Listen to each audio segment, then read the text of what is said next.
sorry to jump in, Cupido, but I think that is so prevalent in South Africa, especially.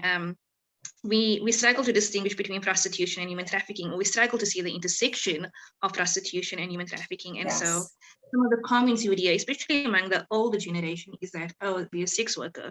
And because our law is also so vague. So in my work, I would find that a lot of women that are incarcerated are in fact trafficked victims.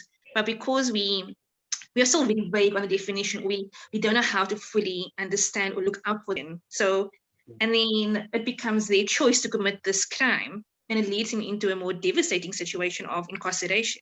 And then as they are released, they end up back in this vicious cycle.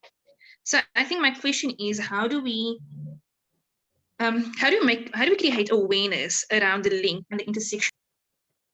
I would say it's education, and to really know what all of the myths are about prostitution and be able to explain them.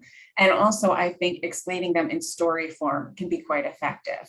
So when you hear a story and you hear the vulnerability of someone in prostitution, that perhaps she first got in prostitution because she was sold by one of her family members for money for drugs. That's trafficking. When you hear their history of abuse, when you hear the recruitment, that the majority of women in prostitution do have someone that's controlling them.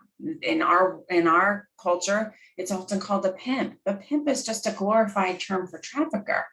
When you look at the lack of choices for these women and you explain, I think it takes a lot more education for people to see the lack of choice, that women who choose prostitution are either desperate, they've been forced into it, or they've been taught that this is a viable option.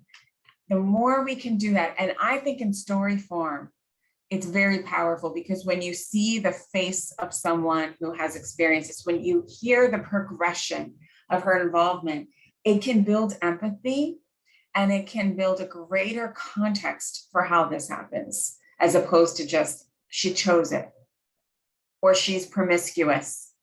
That's really not the case. And that's just been my experience of working with these women and hearing their stories.